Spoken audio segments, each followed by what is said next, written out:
ఏ బాటైనా పర్వాలేదంట, సమయంతో సాగటమే మన సింపుల్ సిద్ధాంతం.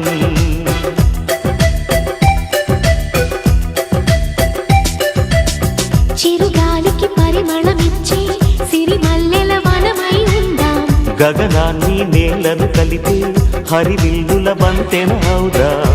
ఆనందం అంటే అర్థం మనమందా, ప్రతి పూట పాటై సాగే హుషారు సరిగమలో.